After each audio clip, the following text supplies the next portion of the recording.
개인정보가 줄줄줄 샌다. 그럼 내 정보값은 얼마일까? 여러분들의 정보값은 얼마일까요?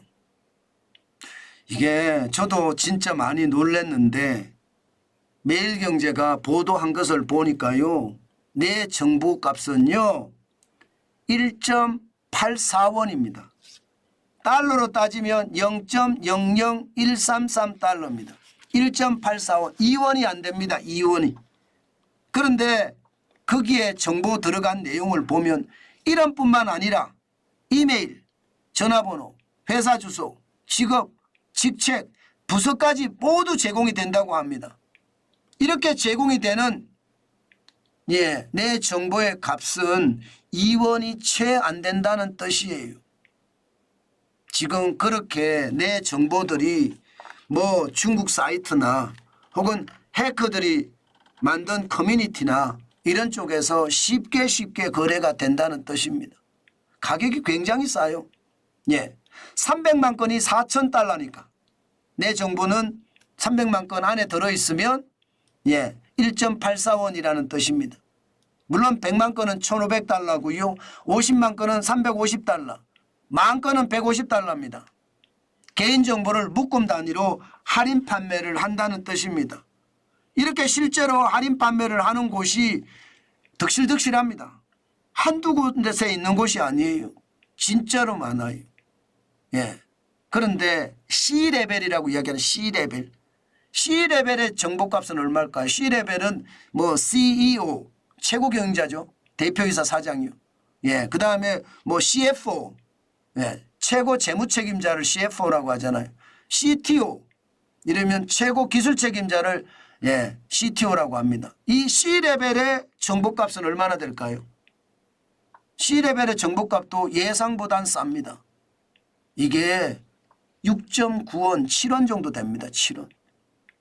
3만 건에 150달러니까 건당 가격으로 보면 0.05달러, 우리 돈으로 따지면 6.9원 정도 된다고 이야기를 합니다.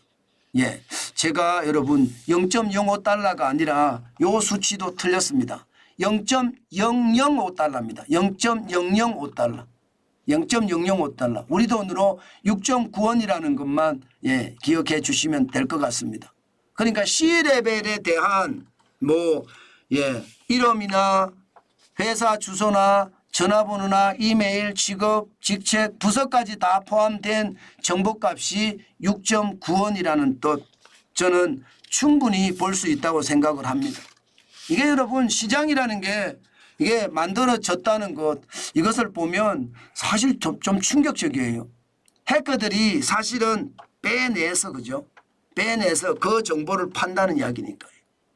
그런데 여러분 기업은 그러면 이 정보를 살 것이냐? 불법인데 살 거냐? 기업들은 당연히 삽니다.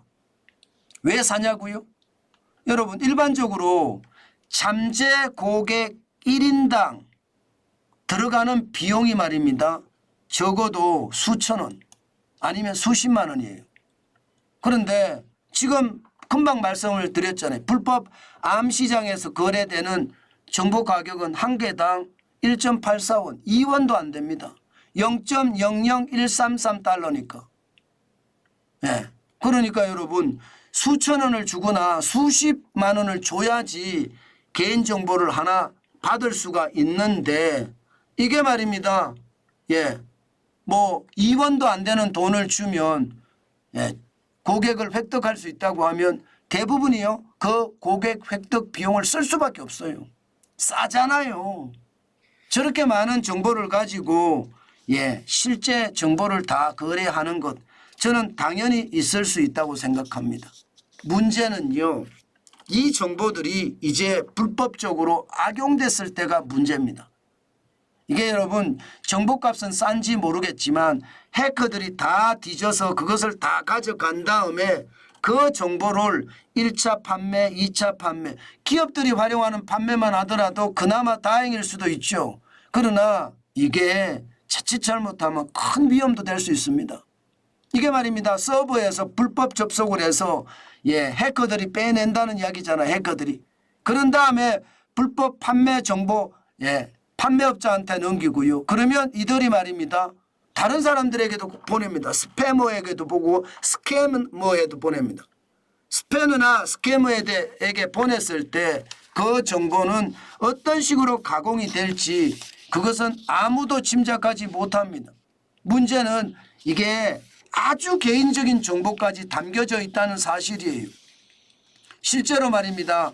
쇼핑몰 해킹을 하면요. 쇼핑몰에서 나오는 개인정보는 제가 그 시간에 집에 없으니까 문 앞에 놔두세요. 이런 정보까지도 실제로 다 가져갑니다. 그러면 제가 그 시간에 집에 없으니까 여기에 방점이 있잖아요. 그러면 그 시간에 집에 없다는 것을 패턴으로 계속 분석을 해보면 아 매일매일 이 사람은 집에 없구나. 여기 혼자 사는구나. 이런 걸 알 수 있잖아요. 그러면 도둑이 될 수도 있고요. 강도가 될 수도 있습니다. 그래서 굉장히 불안하다 그렇게 이야기하는 거고요. 앞으로 말입니다. 스패머나 스캐머 같은 사람들이 계속해서 나타난다. 이것은요 여러분 저는 엄청난 충격이 될 수도 있다고 생각합니다. 이 스패머는 그래도 전화나 이메일만 하지만 이 스캐머가 문제죠. 스캐머는 보이스피싱도 하고요. 로맨스 스캠도 하고요. 투자 스캠도 하고요. 쇼핑몰 스캠도 합니다. 이것은 금전적 이익을 취하고자 이메일이나 문자 메시지, 전화, 소셜미디어를 통해서 특정인을 사칭할 수도 있고요. 거짓 정보를 제공할 수도 있습니다. 그런 사기를 치는 사람들을 스캐머라고 하는데 이런 스캐머까지도 등장한다는 것. 이것은 어떻게 생각을 하면 우리 대한민국의 신용사회가 다 무너지는 일이다. 진짜 이 정보를 보니까 솔직히 좀 무섭네요. 제 개인정보가 2원이 채 안 된다고 하니까 그걸 또 1차 이용하고 2차 이용하고 스패머들이 이용하기도 하고 스캐머들이 이용하기도 한다는 걸 생각을 하니 참 안타깝습니다. 그죠? 여러분 진짜 정보는 진짜 조심하셔야 돼요. 이 정보 자체가 이렇게 허술하게 관리가 돼서 이렇게 판매가 된다는 것은 어떻게 생각하면 대한민국의 불행입니다. 바로 이런 게 말입니다. 개인정보 보호거든요. 개인정보 보호는 이런 게 개인정보 보호예요. 그러면 개인정보가 어디로 퍼나가지 않게 해킹당하지 않게 막아내는 거 이런 거국적인 일이 많이 벌어져야 되는데 뭐 개인정보 보호를 이야기할 때 보면 참 희한한데 개인정보 보호 이야기하잖아요. 그죠? 뭐 여러분들도 다 알고 있는 5.18 유공자에 대한 정보는 개인정보라고 하잖아요. 저는 국가 세금이 들어가는 일인데 그게 개인정보일까 싶기는 해요. 저는 솔직히 해킹 당해서 우리 정보가 세상에 다 돌아다니고 1차로 이용당하고 2차로 이용당하는 거 이거를 보호하는 게 개인정보법의 핵심이라고 저는 봅니다. 이게 특혜를 막으려고 개인정보를 활용하는 게 아니라는 뜻이에요.